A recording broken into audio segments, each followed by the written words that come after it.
Hi, this is Randal Schwartz, host of FLOSS Weekly. This week, Jonathan Bennett joins me. We're going to be talking about LSQuic, the library that's bringing you HTTP 3 protocol. You're not going to want to miss this, so stay tuned. Podcasts you love. From people you trust. This is Twit. This is FLOSS Weekly with Randal Schwartz and Jonathan Bennett. Episode 557, recorded November 27, 2019. LSQuic. This episode of FLOSS Weekly is brought to you by Melissa. Bad data happens to good companies. That's why 10,000 businesses count on Melissa for clean, reliable address data. Get started today with 25,000 records cleaned for free at melissa.com/twit. And by Worldwide Technology. Worldwide Technology's Advanced Technology Center is like no other testing and research lab with more than $500 million of equipment. And it's virtual, so you can access it 24/7. To learn more and get insights into all that it offers, go to wwt.com/twit. It's time for FLOSS Weekly, the show about free, libre, open source software. I'm your host, Randal Schwartz, Merlin at Stonehenge.com, bringing you each week the movers, the shakers, the big projects, little projects you may be using every day and not aware of it, but this might be one of them. Projects that you might want to download and play with right after this show, or at least read up on. So joining me once again is my lovely and talented co-host, Jonathan Bennett. Jonathan, welcome back to the show. Hey, Randall, it's good to be here and see you again. Yeah, and you're in Oklahoma somewhere, right? Still? Yes, corporate headquarters here at the home office in Flower State, Oklahoma. And I am both this week and next week in what we call the Tijuana kitchen set, where we had the contest to see who could tell which magnet we actually moved, but that's a long gone contest now. I'm badly lit, so it looks like the sun is immediately overhead, but that's not sun, that's just the light bar that we have over the kitchen dining room table. And I still have that dry skin connection. I didn't get a chance to go see the doctor the last couple of days. Hopefully I can do it Thursday. Thursday is not a holiday here. It's Thanksgiving is a strictly U.S. thing for tomorrow. So hopefully I'll go see if I can bring up a doctor to see if there's something I can put on my skin. Anyway, it's slightly itchy, and I have to resist the notion of scratching it because it just makes it worse. So today we have a project, as we usually do on Wednesdays, LSQuic, I guess is how you pronounce it. This is a implementation of the QUIC library, which is something about HTTP 3. Actually, I don't know much about it, but that's why we have the expert who's going to be coming on in a few minutes. That would be Dmitri Tikhonov, who will be coming on to talk about this whole project. And I don't know much more about it than that. I didn't have a lot of time to prep this morning. I had to sleep in because I was not getting a lot of sleep last night because of my face. So, what do you know about this, Jonathan? Well, I know, obviously, HTTP, the original protocol, was written a long time ago when the internet was a different place. And about 3 or 4 years ago, HTTP 2 kind of got finalized, pushed out. And I don't actually know how much HTTP 2 is being used currently. But it seems that within the last year or two, there's been yet another revamp. HTTP 3, they're doing fun things like moving to UDP instead of TCP. And I want to say version 3 has enforced encryption by default and some different things like that. I don't know a whole lot about it, but I know it is. I think Google is one of the people really pushing it. But the idea is let's try to rebuild HTTP with all of the lessons that we've learned if we could start with a blank slate. And I don't know how the QUIC library fits in with that, but looking forward to learning. Yes, definitely. And that's the great thing about having been around the internet for decades now, is that things have changed. Things have gotten better. We've been able to rebuild stuff from scratch on things. I think one perfect example of that is Dart. Dart was started from scratch to be kind of a better Java without all the boilerplate that Java has. So kind of happy that I came along after Dart was already around. I didn't have to worry about Java.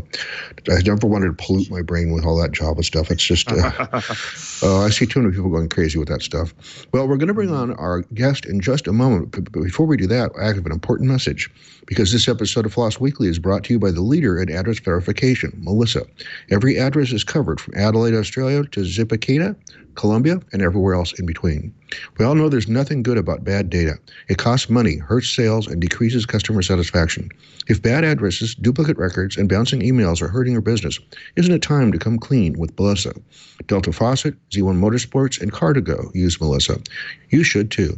Delta Faucet was able to improve their call center processes with global address auto-completion. Melissa was able to reduce the fraudulent e-commerce transactions for Z1 Motorsports by 90%. Melissa provides a full spectrum of data quality protection for your customer data. Verify postal addresses, mobile numbers, and email addresses. Update the addresses of customers that have moved and eliminate duplicate records. Gain additional customer insight into your data with Melissa's analytics. Easily build address verification and customer data validation into your custom application using Melissa's APIs, CRM cloud connectors, and e-commerce plugins, or upload your customer file for a quick data cleanse. Melissa is serious about securely managing your data. They continually undergo independent security audits to reinforce their commitment to data security, privacy, and compliance. SOC 2, HIPAA, and GDPR compliant. Mailers spend about $20 billion annually in undeliverable mail. Don't lose customers or cash. Make every address count. So bad data happens to good companies. That's why 10,000 organizations worldwide trust Melissa to get their customer data clean and accurate.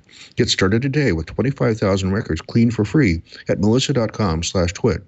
That's melissa.com/TWIT, or call 1-800-MELISSA to find out more. And we thank Melissa for their support of FLOSS Weekly. So let's go ahead and bring on our guest. Dmitri, welcome to the show. Hello, Randal. Nice to be here. And where are you speaking to us from? I'm speaking to you from Baskin Ridge, New Jersey, in historic mountains, where Washington at one time hid out from Brits. Okay, cool. Just lost my notes here. Hold on. There we go. Okay, I hit the wrong thing when I hit it the wrong time. Anyway, you don't need to know that about me. And backstage here. So give us the 30,000-foot view. What problem is LSQuic solving?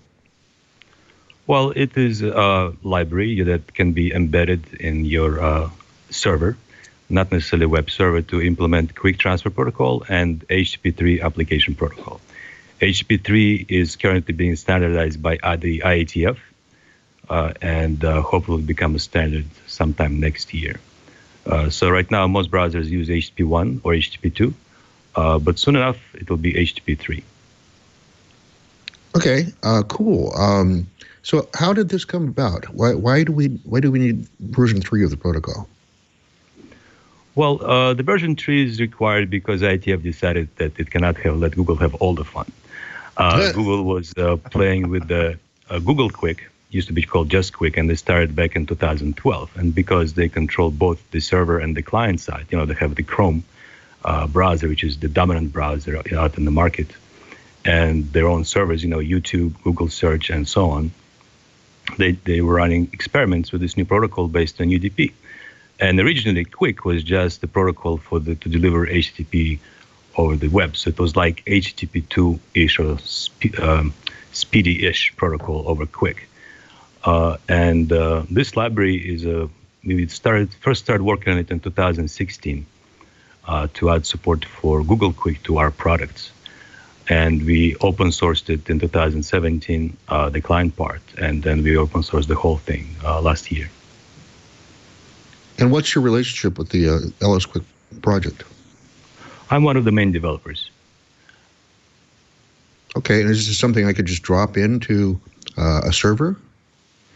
Well, assuming you have, LSQuic provides a set of APIs that you can use to send and receive, as long as you provide callbacks to send and receive packets, and as long as you have your own event loop, the library is agnostic in that regard. Yes, you can put it in, and you open a socket, UDP socket, and off you go serving HTTP3.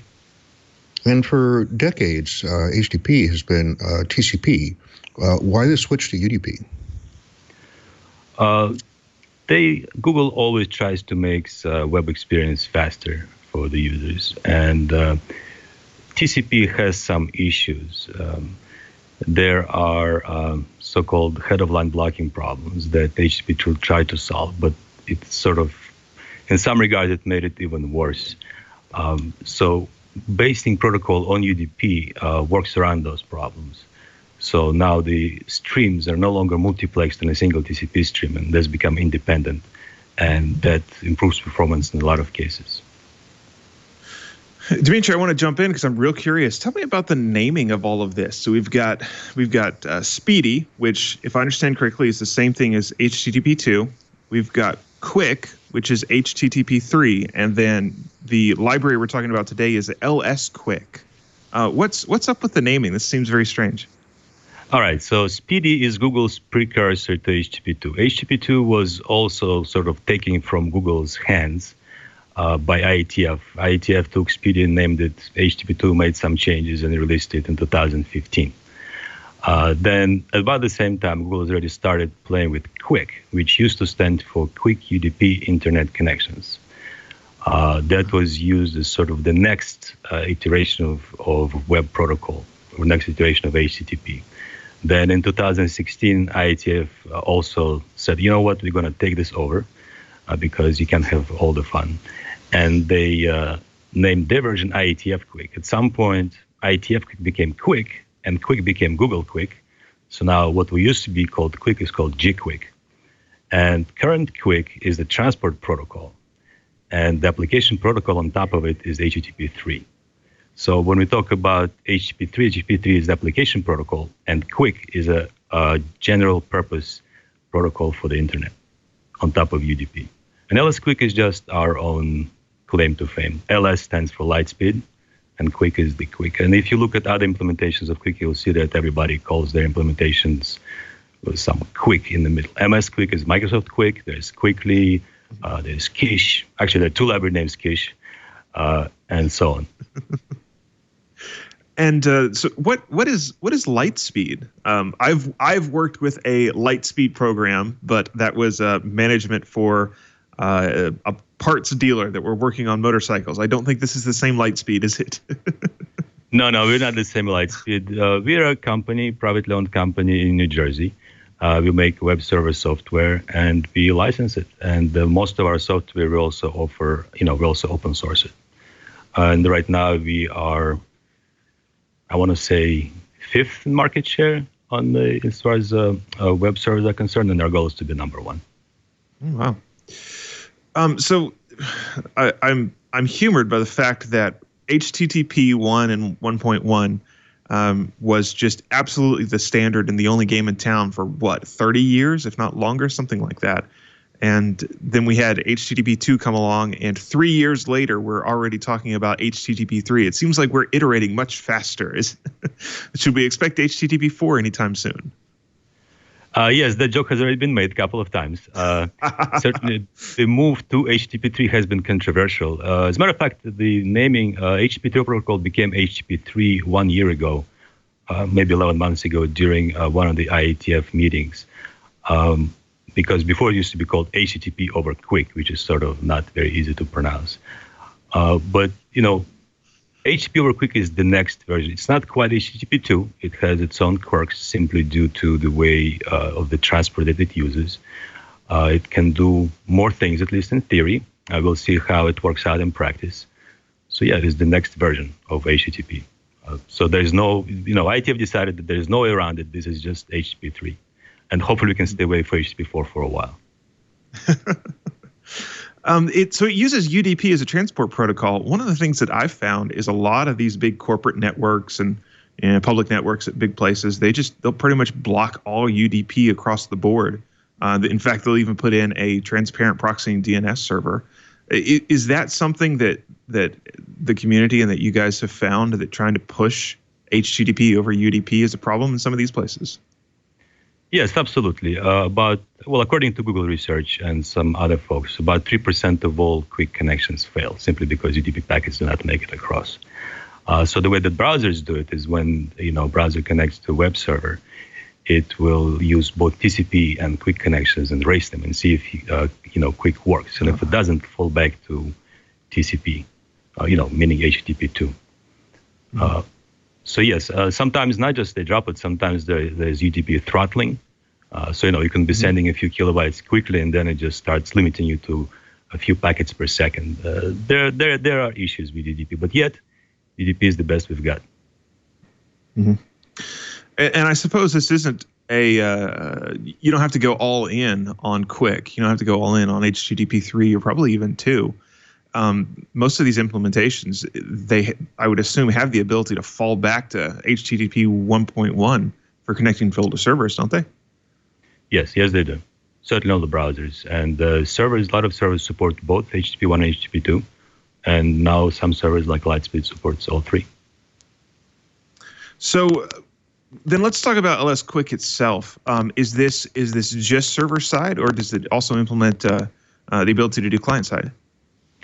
Well, the original library was server side only, and then we also implemented the client side and released it as open source, simply because we wanted to hold on to the server side for a while. But as QUIC development in the ITF got picked up steam, we released the server part as well. So LSQuic can be used in either client mode or server mode. And if you want to use both, you just need to instantiate two instances of it, and we do it in our proxy server. Sure. And is there an RFC yet for QUIC and HTTP 3? Well, they're internet drafts, so RFCs do not become called RFCs until until they're standardized and released. Right now, the current QUIC working group is working on 5 drafts. One of them is QUIC transport, and the other one is HTTP 3 application protocol. And there are some other drafts along with it. They're called internet drafts, or short ID, and they have versions. Right now we're in version 24, and they get released about every couple of months. With all these different implementations of QUIC, how do you make sure it all plays together? Well, the different players, the participants in the ITF working group, and even people who do not participate, sometimes participate in Interop. Interop is an interoperability event. Sometimes it happens in person, and sometimes it's virtual. People just talk to each other on Slack or some other means over the internet. And we maintain a list of basic functionality and features that clients and servers need to exhibit. And people publish so-called public access points for people that anybody can connect and experiment. So, for example, if I want to play with MSQuic, I will use LSQuic client, and I'll connect to MSQuic endpoint, and I'll check, does version negotiation work? Check. Does handshake work? Check. Can I request a file? Do I get it back? Is the QPAC dynamic table used? And then I update the spreadsheet. And we've had 15 interrupts to date. There is a publicly available interrupt matrix, which lists about a dozen or maybe a dozen and a half different implementations and the interrupt status. And right now, we have been getting better with each iteration of the interrupts. So UDP is inherently a lossy protocol in the sense that there's no sequence numbers in there or anything like that. There's you probably layer some artificial sequence number on top of that. Isn't that just re-implementing all of TCP again? Yes. The long answer is yes, and that is the point. One of the advantages of QUIC is that you can deploy updates to your retransmission, congestion control, and reliability machinery much more quickly than waiting for vendors to update kernels, because some of those Linux boxes not just Linux boxes, they live in networks for decades, and you can't improve the performance of TCP if you have some box in there that's been there from 15 years ago. So yes, it makes the protocol more complicated. There's a whole separate internet draft which is going to become an RFC, which deals with reliability and congestion control for QUIC. Okay, and so it sounds like also you could update the protocol or experiment with different protocols with help of UDP as well, right? Yes, you can certainly experiment different congestion controls. For example, LSQuic supports QUIC, and it also supports BBR, which is a new congestion protocol by Google. And cool. And so is this a mature product already, or is it still moving really fast? Well, LSQuic is mature in the sense that we've been using it in production since 2017. Even though IETF QUIC is a different protocol from Google QUIC, but the library itself and the way that connections are managed and a lot of different optimizations and quirks that we've ironed out over the years we are able to use the same mechanism for HTTP3. Our HTTP3 support is built on the same foundation we started back in 2016. So LSQuic is mature in that sense. We have shipped HTTP3 support since July of this year. So it's been used in production right now. Other implementations are at different stages of stability. For example, Google implementation is probably the oldest one because they're the ones who started it. Other implementations are rapidly evolving, like there are a couple of implementations in high-level languages. They can certainly develop these things much more quickly than if you are using C or a lower-level language. Eric Duckman in the chat room says, when will it implement blockchain? Blockchain, probably right after HTTP4. Yeah. It's one of our joke questions that we always try to get in the show somewhere. So, okay, Jonathan, you had a couple questions. Sure, I did want to ask. So one of the things we've seen with HTTP and a bunch of other protocols is buffer bloat, and I'm curious if the move to UDP actually helps with buffer bloat. I think it would, but only in the sense that you can implement different congestion protocols, deploy them more quickly. For example, a regular TCP like Cubic will fill the buffers in between very happily, but different, newer protocols like BBR and some other congestion protocols, they try to keep the buffers low so that they try to measure the amount of buffering in the network and minimize it, and they actually do a pretty good job at it. So moving to UDP and QUIC allows you to experiment with congestion control much more quickly. So it does things like keeping a running track of how much latency there is on each individual packet and intentionally not sending more data when the latency starts going up? Yes, BBR does something like that. It probes for the minimum RTT, and then it calculates just how many packets it could send within a time window. Other congestion protocols do different things. Okay, very cool. That's really interesting that we're starting to see some of these problems, and maybe you can comment on this too. The internet's been around now for 30 years, and some of the things. Well, first off, it's amazing that the protocols that were written so long ago still work at all, and that they've not just been totally blown up by the way things have changed. But it's also interesting to see this kind of the lessons learned and trying to bake some of these lessons learned into the next generation of all of these protocols. Yes, one of the lessons learned is that there's ossification in the network, and that is one of the things that made QUIC so attractive, because a lot of times there are boxes in the network that make assumptions about what TCP flows should look like, and they try to help the TCP flows or speed them up, but sometimes they don't do a good job, and user experience suffers from it. UDP, on the other hand, and QUIC on top of it. QUIC encrypts everything that's in the packet, or almost everything that's in the packet, so that the middle boxes cannot make any assumptions about what's going on. They just have to let it through. Certainly, middle boxes are the reason why, for example, TCP fast open is not getting fast adoption, because a lot of times it fails, or why SCTP is not being adopted as quickly as it could be, although it's now a few years old. So UDP is really the only mechanism left besides TCP to make a new protocol. Mm-hmm.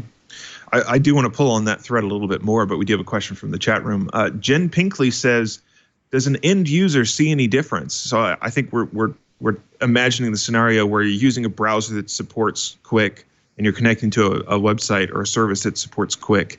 How does that change the end user experience? One of the biggest advantages with QUIC is that it has a real zero RTT support. Meaning that if a browser connected to a website before, next time around can just send the first packet can contain the request, and it's going to be encrypted, and the very first response packet can contain the response. This is in comparison to TCP, establishing a TCP connection, and then establishing TLS connection, and then sending an HTTP request. So, if your RTT is 50 or 100 milliseconds, you can really see the difference. Also, Google ran some experiments with YouTube, the A/B tests, and they observe much less rebuffering using YouTube, especially for networks which are in developing countries, which might not be as, might not have the fastest or best equipment. So user experience is improving, although the exact numbers vary. There are research papers on that topic, and I'm sure that will continue. Sure. So you mentioned something that QUIC is encrypted by default. Is that just a hard rule baked into the QUIC protocol? That's right. It's a hard rule. You mentioned in your introduction that HTTP2 is encrypted most of the time. The RFC does not mandate encryption, but you'll be hard-pressed to find a real server or browser that uses HTTP2 without encryption. So one of the lessons learned is to encrypt everything. And the IETF working group takes it to extreme levels. They encrypt not just the payload, but also the control information, which leads some players to be like internet service providers and phone companies be a little afraid about what this HTTP3 might bring. Reminds me of some of the arguments happening around DNS over HTTPS. Yes, certainly. Well, the argument is a bit different. What the network operators are concerned about is that what happens when everybody implements their own congestion control, has a bug, and then start just blasting UDP packets away. How do they cope? How do they identify flows which are causing trouble? So, there are two sort of factions in IETF working group. One faction says we need privacy most and foremost. And then there's a second group, which I think is a bit more pragmatic. They say we need to help network operators a little bit. So right now there's an extension for QUIC that allows for 2 bits, just 2 bits, unencrypted 2 bits in the first byte of the QUIC packets to allow the passive observer to measure loss, so that if you insert a probe in the network, you'll see whether loss happens upstream and downstream. Otherwise, network operators will be flying blind. LiteSpeed LSQuic already implements this extension. Sure. Does QUIC have a solution, and we may have to lay some background for this, but I'm sure you're familiar with it, when you're doing encryption, the server name indication? For listeners, I'll lay a little background out. When you're going to make an encrypted connection to a website that has a certificate that has their name on it, a lot of times a single server will serve multiple domains. And when you make an encrypted connection, there has to be some indication of which domain am I asking for so that that encryption can also be authenticated. And so there's this problem that whenever you first open a connection to a server, kind of stapled on the front of that connection is, hey, this is the DNS name that I'm that I'm looking for. And so there's privacy problems with that. It allows an ISP or anybody running a man in the middle on a network connection to know, oh, this guy's going to such and such a domain. Is that something that QUIC addresses? Yes, it addresses in a couple of ways. Well, first of all, it supports, it uses TLS 1.3, so all the extensions such as encrypted SNI would be supported. And the second way, which has not yet been adopted, is that even though the initial packet can be decrypted, but the servers could advertise different versions that would allow a client on a subsequent connection to encrypt initial packet with a key that is not decryptable by outside observer. So these are 2 ways of doing that. And so is that essentially just a session key that the browser or whatever the client is can just cache until the next time it connects to that service? Yes, it is like a session key. So in this case, the server would say to the client, okay, here are the versions and here are some of the keys you can use. And even though it doesn't look like a regular QUIC packet, I will know what it is. So when you send it to me, I'll be able to decrypt it. So yeah, there'll be some timeout associated with it, and next time a client connects, it'll use it. It is not in the drafts yet, but it's being worked on right now. And So you just mentioned the drafts. How far out does it seem like the finalizing of HTTP 3 and QUIC is? Are we talking, a couple of months and we'll have a hard RFC? Are we talking a couple of years? Do you have a feeling for where that's at? I have a feeling it's going to be late, simply because it is late. The original date was November last year, and then it was pushed to the summer of this year, and then it was pushed to December of this year, and the latest target date is next summer. So my guess is that we will have the drafts by probably next Christmas. There are different companies involved in this process. QUIC has many implications for daily operation of the internet. That's why it is important to get it right before deploying it on mass scale. And issues get discovered. Sometimes we miss something, and then we'll have to go back to drawing board. There's a lot of complexity associated with HTTP 3 and QUIC, and that is why it's taking a while to finish. But slowly, each subsequent draft contains fewer changes than the previous draft. So, hopefully next year we'll have HTTP 3 and QUIC as RFCs. Excellent. Well, I can't let Jonathan have all the fun, so I'm going to take it over for a bit because this episode of FLOSS Weekly is brought to you by Worldwide Technology. WWT began building its Advanced Technology Center, ATC, 10 years ago, and it has grown exponentially. The lab contains more than $500 million in equipment. It's like no other testing and research lab. WWT is a trusted partner who stays with you over the years. Many of their customers have been with them for over a decade because they know WWT is where they can go to get the answers they need to make sure their business runs right.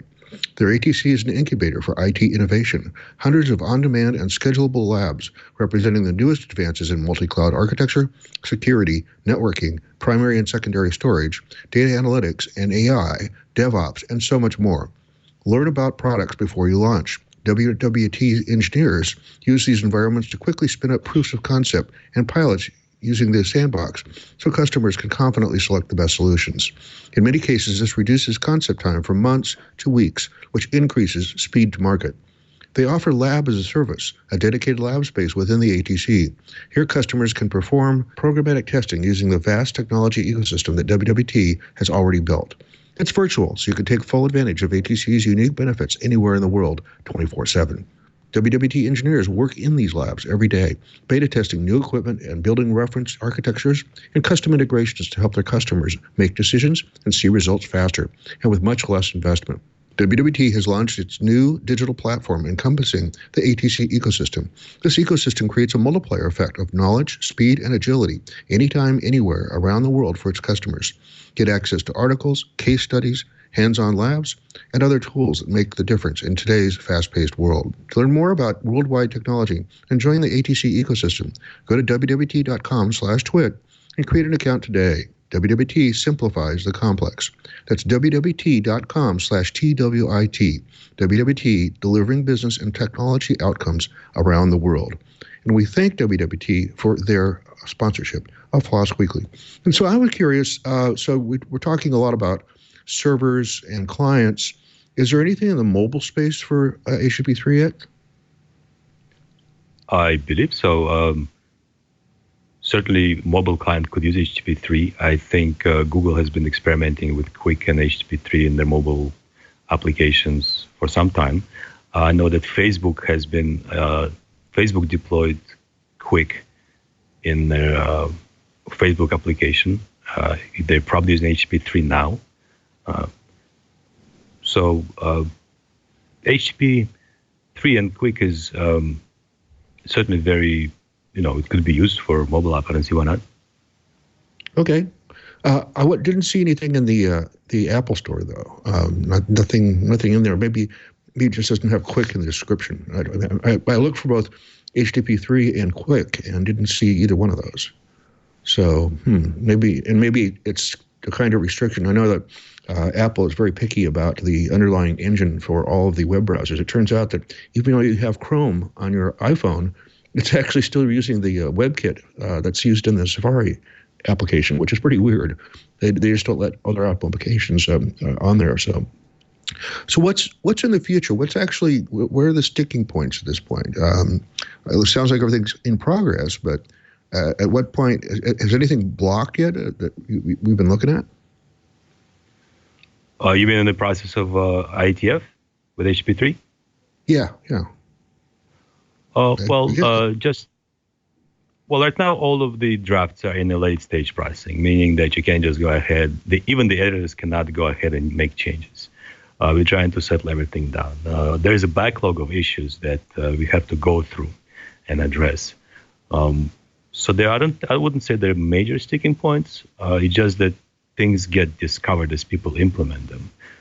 Sure. Just to give an example, yesterday HTTP 3 was moved into this late stage process state, meaning that you can't make changes. And this morning, one of the main implementers of HTTP 3 said, you know what, I've been implementing these push promises for HTTP 3, and I think there's a problem with the protocol, and I think we should change it this way. So now there's a discussion about changing it again. And on one hand, the proposal makes sense. On the other hand, I already wrote it. So would be painful to throw it out. So, hopefully things like that will die out eventually. And when that happens, the RFCs will be ready. I wouldn't say there's anything major blocking us. One thing that may preclude deployment are those encrypted bits in QUIC that don't allow operators to monitor traffic. But if the extension gets adopted, then it will be okay. And Micro in the chat room actually asked a real interesting question to me. As HTTP 3 is a binary application protocol, are there tools in place to easily aid debugging? You could export SSL keys, and Wireshark's, the beta version, understands and can decode QUIC frames and HTTP 3 frames in it. Okay. There's a common logging mechanism for all of those QUIC completions called QLog, and there are tools that are being developed to analyze those QLogs. So, for example, if you turn on this log on both sides, client and server, you can compare what they see and what the problems are. But certainly, if you just see it in the wild, if you just have a capture without a key, you're not going to be able to look inside. That's just sort of the point. Well, if you'll tolerate a non-LSQuic question just for a second, I just see this in the bio that you sent me. You once wrote a JavaScript parser in JavaScript using regexes, and it was for a real work project. Well, can you tell us more about that? Sure. I used to work for, a long time ago, I used to work for a company that did the reverse web proxy. And, you could access your applications using a browser without starting up a VPN. And that means translating all the URLs, right? So access, yourcompany.com/internal app. And then all the URLs must begin with, yourcompany.com/internal app/something. And translating HTML is easy, you can do it on the server side, but there's also JavaScript, which sometimes creates more JavaScript, which then writes into a location bar. So those bits of JavaScript needs to be changed. And that was before Ajax. So I couldn't just send it back to the server you can tell how long ago it was. I couldn't just send it back to the server to translate it. So I had to implement a JavaScript parser in JavaScript. So in real time, I would translate it and change those calls, to replace location strings with what was needed. Of course, the problem was it was painfully slow. Like if you talked a few kilobytes of JavaScript with just kill performance, you'd have to wait for half a minute. But finally enough, soon after that, Ajax came around, and we just circumvented this whole thing by passing back to the server. But it worked for some time. It worked. However strange it was. And I see you have some Perl in your history. I appreciate that. Thank you guys for still using Perl. Did you learn from my books?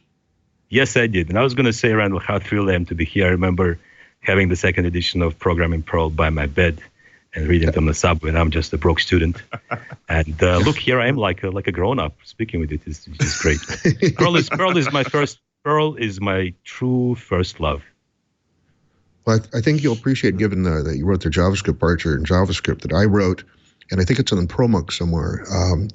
a single Perl regular expression that parses JSON. And, I may have come across it. It's been some time since I've been to Perl Monks. Yeah. So that's in there, and it's interesting. I was going to write a reverse, well, a recursive descent parser in just full on Perl code. Then I went, wait, regex does not know how to do back off. Why don't I just make a single regex? It worked. It actually works. What's odd is that you call it like a match, but it actually replaces the data in place. So it's really a substitute, but it looks like a match, which I thought was pretty fun. So, yeah, I tell you, that was a very perverted day, but I needed to do that for a client, believe it or not. We were trying to parse. We had to have a no install solution for both JSON and YAML. So I it has to be something that was fully self-contained, and it works. It still works. I'm sure the client has replaced it by now, but at least it worked when I left there. So that was the important part. I know Jonathan's got some other questions. Jonathan? Sure. So while we're on kind of this off-topic rant, Jen Pinkley again from the chat room wants to know, is Dmitri related to the famous or maybe infamous hockey coach Victor? No, but okay. I'm a little bit nicer. Okay, well, we're glad to hear that. I don't know much about Victor the coach, but apparently he is infamous. Let's get back to LSQuic. I wanted to ask about interoperability. So there's obviously several different implementations on the client side, several different implementations on the server side, and then there's these drafts that are being written. Does all of this work together? Is it pretty transparent at this point to where it doesn't matter which client you're using, it doesn't matter which server you're working, they speak QUIC and HTTP3 well enough that they can just all talk to each other? Yes, on a basic level, all the basic HTTP functionality works between clients and servers. I mean, there may be bugs, but those are bugs. And as a matter of fact, you can check out HTTP3 right now. Chrome Canary supports it. Microsoft Edge Canary, well, which is also rebranded Chrome, also supports it. Firefox Nightly supports. You can enable those HTTP3 with the option or config option. And you can connect to LiteSpeed.com and serve HTTP3, and it'll serve HTTP3. And then there's other server and CDNs that will serve HTTP3 right now. So we've talked a lot about QUIC and HTTP3 and not a whole lot about LSQuic. So I want to amend that. Let's talk about LSQuic itself. I imagine that as this is going to be a public internet-facing service, that the security of it is something that you guys have worked really hard on. Do you have, let's say, a automated test suite? Do you have code coverage? Do you know where your code coverage percentage is at? What does that side of the project look like? Well, we certainly have unit tests. We test our code. We have run fuzzers a few times. We run static analyzer. I don't have exact code coverage numbers. Certainly there is code that is more important than other code. For example, when you parse input, like because QUIC contains stream frames, and those stream frames contain HTTP frames. And those HTTP frames contain, for example, header, compressed headers, and all of those things get parsed. You don't want to overrun a buffer doing that. So we fuzz selectively, some things selectively very extensively, and other parts, well, they're just not that important. But this code, HTTP3 is new, but our QUIC code has been used, well, I maybe mentioned, for a while. And we've caught a few bugs, but nothing really major. Mm-hmm. And what license did you guys decide to release LSQuic under? We originally decided MIT license. We think that it may help its adoption for more people to use it if it has a less restrictive license. Mm-hmm. And so let's say someone has a project, they want to use LSQuic. They want to use LSQuic in. What choice of languages do we have that we can work with? So I believe this is written in C. Does it have to be a C project, or can we call it from Python or Perl or Java if we wanted to for some reason? You could. Well, LSQuic is vanilla C for extensibilities, and so for people could be able to put a high-end wrapper around it. I'm still waiting for somebody who do a Perl wrapper, because I'd be willing to help with that effort. I just learned last week somebody made a Crystal programming language wrapper around LSQuic.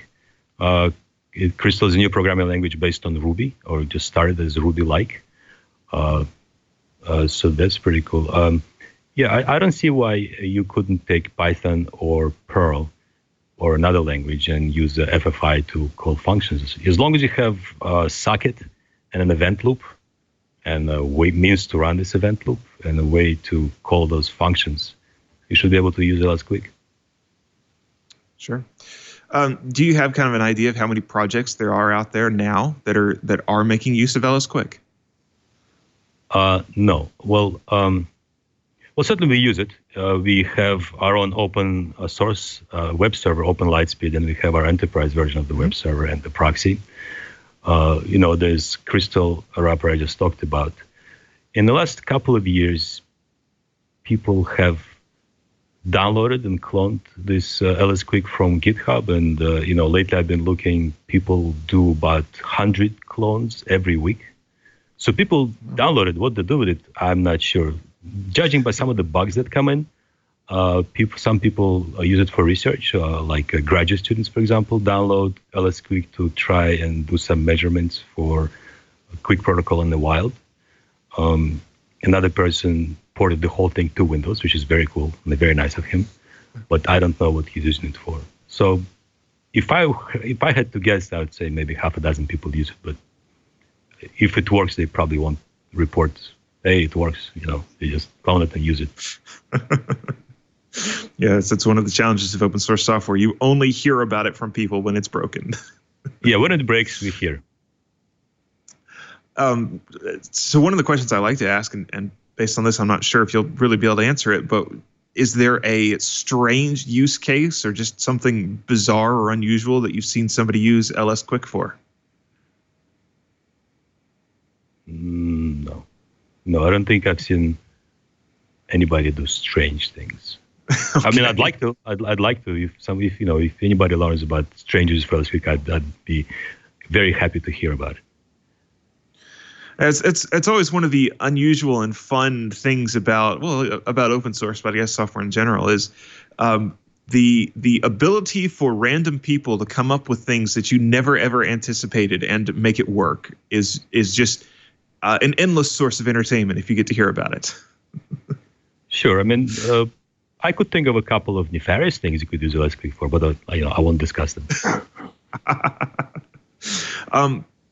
So we have QUIC, and then we have HTTP 3 that sits on top of QUIC. What alternatives are there to HTTP 3? What are the other protocols or application layers that you can run on top of LSQuic? Oh, well, HTTP 3 is just one protocol. It is QUIC's killer feature, so that gets first attention right now. But there is a draft that, how we earlier talked about DNS over HTTPS. Well, there's a draft that does DNS over QUIC. There's also interest of doing WebRTC over QUIC. And somebody on the IRC forum mentioned that he wants to implement IRC over QUIC. QUIC is, when it's released, it's going to be general. Indeed, it's going to be general purpose transfer protocol for the internet. And if there is an application protocol that currently uses TCP, you should be able to implement it using QUIC as a substrate. So, FTP, Telnet, NTP, SMTP, all of those things, at least in theory, should be able to use QUIC for. So was there, just thinking through this, was there any discussion or any interest in, instead of running QUIC over DNS or over UDP, creating actually another protocol on the level of TCP or UDP, and instead of reusing UDP? Yes, it was one of the original considerations, and people quickly realized that it was not to be done. QUIC is using UDP. QUIC was born to cope with ossifications. There are boxes on the internet that drop things that are not TCP UDP. That's as simple as that. That's one of the things what prevents HTTP from being deployed, because it just won't work. UDP is really the only, thanks to all the sort of crud in the internet. UDP is the only remaining choice for a new protocol. I mean, that's a sad state of affairs, I think, but it's just the truth. Yeah, that makes sense. You mentioned you see a lot of downloads and you see a lot of bug reports. What about pull requests? How many outside pull requests do you guys get? Well, there was a couple of nice pull requests to port this to Windows. That was about a year ago. We don't have many pull requests. Sometimes people find bugs in the Java programs because, LSQuic comes with 3 pairs of client-server programs. One is HTTP 3, the other one is the Echo server, and the third one is to sort of calculate, sort of example things to get people started. So people sometimes fix bugs in those, but I don't think people have delved deep into LSQuic. I want to think that's because there are no bugs, but I think the more likely is that it's just pretty complicated. And if you just want to use LSQuic, it's difficult to go ahead and debug it unless you have the requisite QUIC or HTTP 3 knowledge. I probably could have answered this by actually going into the spec, but you're here. So one of the things TCP does is it sends out the initial packets with a don't fragment bit set so they can discover the MTU of all the intermediate hops. Does QUIC have something like that as well? Yes. QUIC by default mandates that the connection start with a packet of about 1,200 bytes. And one of the sections of the transport draft talks about discovery of maximum MTU on path. QUIC protocol, the draft does a pretty good treatment of different paths and how MTU should be discovered in different paths and how connection that you should be switched. So, potentially you could use switch to different path with large MTU, discover what it is, and then send those jumbo packets. But we haven't implemented it yet, and I think not many people are doing that yet. But it could be done. Okay, we're almost out of time. Is there anything we didn't ask that you want to make sure our audience is aware of before we have to let you go? I anticipated this question. I wanted to say that, we have, we are dedicated to open source. We released LSQuic as open source library and released most of our software as open source. In addition to LSQuic, it uses our HPAC, which is compressions for HTTP2 headers, and QPAC implementations. And we've been using them for a long time. The API is stable. The library is nice and fast. One of our goals, due to our name, is to make the fastest implementations and beat everybody else. We encourage everybody to download and play with it. We'll be happy to take pull requests for, things like Perl wrapper around it, for example, or others. LSQPAC library has a Go, Python, and TypeScript wrapper, and LSQuic now has Crystal. We're going to be happy if people use more, and we're here to help in integrating LSQuic into your project. Well, you just mentioned TypeScript. Does that mean this can run native on a browser? It could. If you took it and put it into a browser, I think you could. The person who did TypeScript wrapper did this because he wrote his own TypeScript server. Okay. Yeah, so there are different languages that QUIC is implemented in. If you look at the implementations, there is C, C++, TypeScript, Java, 2 implementations in Rust, and probably some other languages. So, yeah, TypeScript, very valid choice. And are you still using Perl for random little projects? Of course. This is, when I can, when I reach for a different language, I reach for Perl. Great. And what's your favorite text editor? Vim. Okay. All right. Not Emacs, but that's okay. I'll give you, I got one out of the 2. I got Perl out of the 2. All right. So that's good. Right. Cool. So, Dmitri, it's been great having you come on and talk about the LSQuic protocol and the HTTP 3 project. And it's good to see that it's coming along, and we're going to have a real draft, a real final version soon. Very cool. Fingers Very crossed. Cool. Yes. All right. Thank you, gentlemen. All right. Yes. Thank you. Thanks, Dmitri. That was Dmitri Tikhonov, who was talking to us about LSQuic and his company and the packages he's writing and all that sort of stuff. What do you think there, Jonathan? I think our chat room needs to ask their good questions earlier rather than when we're trying to wrap up the show. Yeah. So first off, HTTP over UDP is a nifty idea. There are some problems that it solves. It's very cool to see a company that has this, that they develop as an enterprise version and releasing different actually useful parts of it as open source projects. So, right. The next time that I've got a little widget that needs to be able to make an HTTP call, it makes sense to go grab their library and plug it in there and be able to say, oh, well, let's try QUIC over UDP and see if we can do that. The fact that this is kind of a plug and play set of protocols where you can put anything in QUIC kind of has my my spider senses are tingling with the different possibilities that allows, because it sounds like QUIC itself solves a bunch of problems for you, and then all you have to worry about is the data that you're putting inside of it. I found it quite humorous that he said, we're not getting a lot of pull requests. We would like to think that that's because we don't have any bugs, but we know better than that. Just yeah, I found that quite humorous, because everybody knows your software has bugs. Everybody's software has bugs of some sort. It's just a matter of time before we find them. Well, we're almost out of time, so I want to hurry up and get through the upcoming guests, because we actually added one since last week.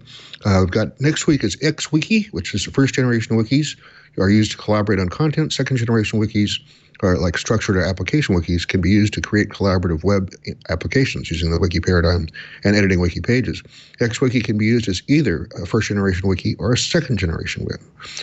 Following that is Yugabyte, which is distributed SQL, high performance, global replication, internet scale. We're going to have internet scale in a couple weeks. What a nice start.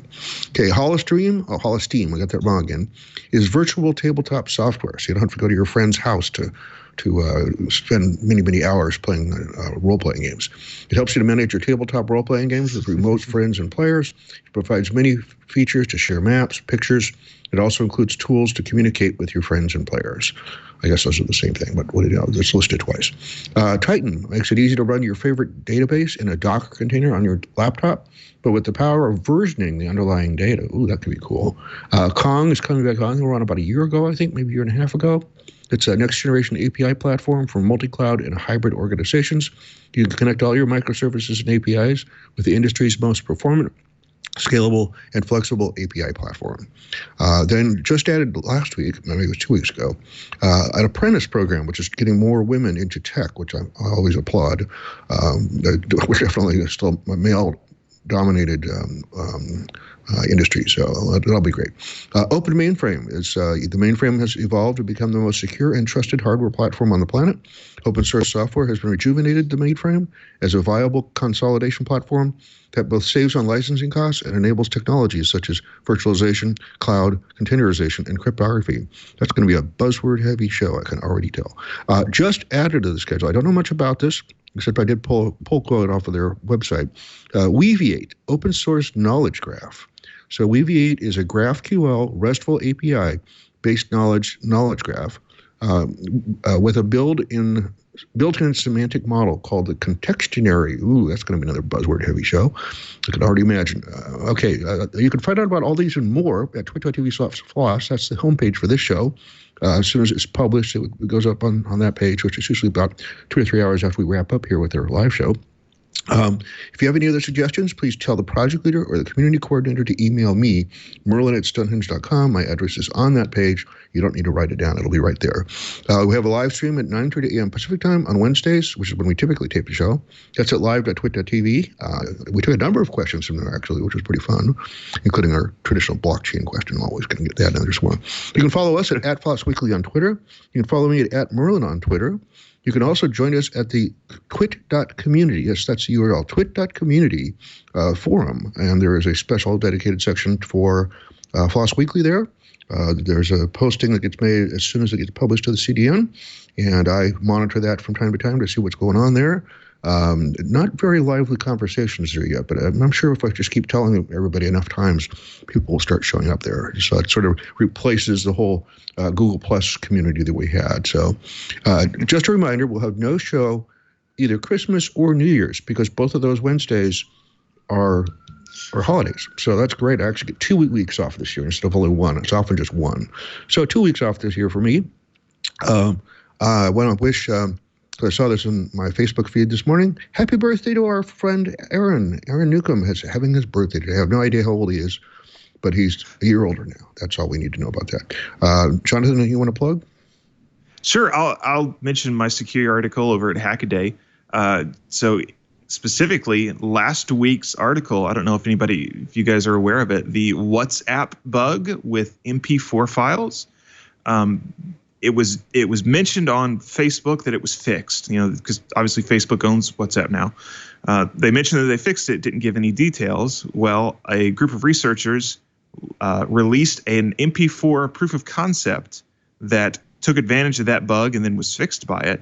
And nobody really seemed to dive into that. So I grabbed the proof of concept and took my hex editor and actually figured out what it is that breaks WhatsApp. And so if you want to go check that article out, it's a kind of a deep dive, as far as I know, the first person to do it, to awesome. What exactly the WhatsApp bug was. And then fingers crossed, I know Thanksgiving is coming, but we're going to try to get another security column out this Friday. So keep an eye out for that.